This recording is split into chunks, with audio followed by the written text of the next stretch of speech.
This next review is of a perfume that has gotten quite a bit of attention.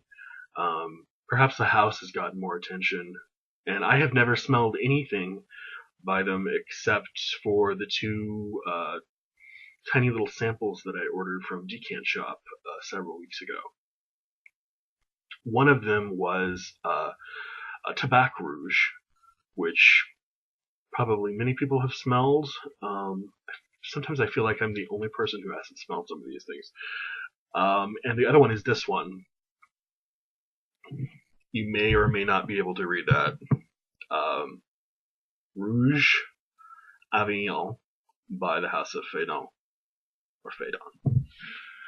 So, just to jump straight into the notes, Rouge Avignon has top notes of rose, ylang ylang, and raspberry, middle notes of woods, cocoa bean, black truffle, and vetiver, and base notes of sandalwood, musk, and amber. It was released in 2013 by perfumer Pierre Guillaume, who is perhaps better known for his work in his own line, a line called Parfumerie Générale.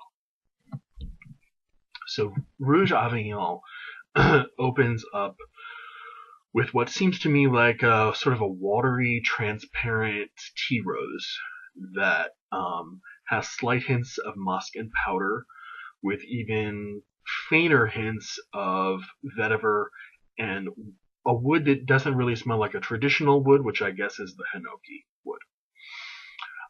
The ylang ylang is blended nicely into what seems to be like a very sort of rose-centric fragrance, which adds to sort of the femininity of the overall presentation of it. Perhaps it's maybe just the way it wears on my skin, but I don't really detect anything like cocoa powder or black truffle here, but there is a faint dustiness as things dry down. I guess that could be either one of them, but as far as the distinctiveness of the smell of cocoa or black truffle, I don't pick up either one of those. Maybe there's some of those fantasy notes that perfumers like to throw in, I don't know. At the end of the day, this just might get you accused of having raided your grandmother's perfume cabinet if you reach for this and spray it on. In a day and age when we sort of all convince ourselves that everything is unisex, I still think this is not at all to say that you shouldn't wear what you love, but I still think there are some things that the vast majority of people are going to smell and say, oh, that's a woman's perfume, or oh, that's a man's perfume. Some of them just still lean masc or femme. It's just the way things are. We just have decided to, I guess, program ourselves that way. And this one certainly leans femme. Even a little old woman, I would say, like grandma. Again, if you love it, wear it. This is my opinion. That's all it is. In fact, it reminds me a lot of the rose-scented water that you sometimes use in Indian cuisine. On the subcontinent, you'll sort of make fragrant your like things like rice pudding with pretty well perfumed rose water, and you can smell it in the rice pudding.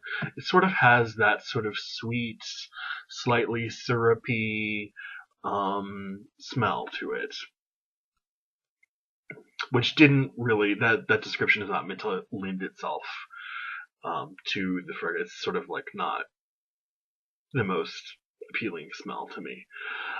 I can't find any written evidence of this anywhere, but I would guess that it's supposed to evoke the sort of olfactory impression of the years of when the papacy was centered in France, specifically Avignon, France, instead of Rome, which was for 68 years in the 14th century, specifically from 1309 to 1377. It's easy to see how the raspberry and the rose sort of echo the red papal stole, and there's sort of an incense-like scent from the sandalwood and the hinoki that recalls the incense of the Catholic Church and the thurible.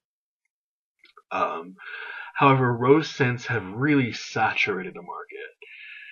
There are light roses, there are dark and spicy oriental roses. There's the ubiquitous rose oud combination, right?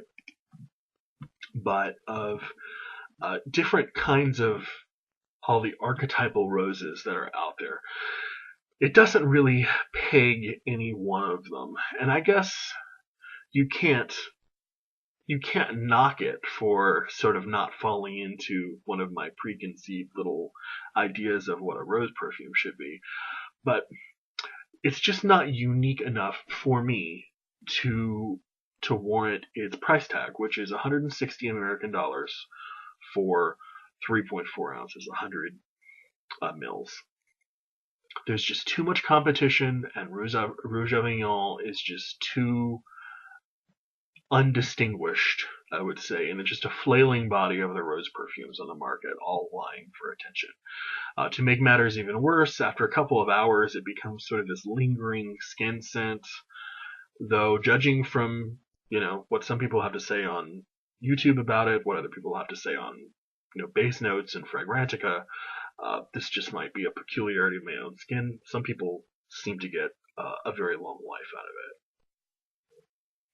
Overall, I can't really say that there's much of anything to recommend this to someone who's already familiar with similar scents that are on the market, especially roses. It's not so much to say that it's unpleasant, it's not, or badly constructed, it's not. It's just completely lacking any kind of distinction or something that helps it set itself apart from anything else. If this is really the kind of rose that you admire, there are probably a dozen more out there that are at a more reasonable price point that smell very, very similar. I enjoyed getting to sample this. I'd heard a lot about it. And look forward to trying, especially Tabac Rouge. But as far as this one goes, can't really highly recommend it, or recommend it at all, unfortunately. This is Rouge Avignon by the House of Phaedon.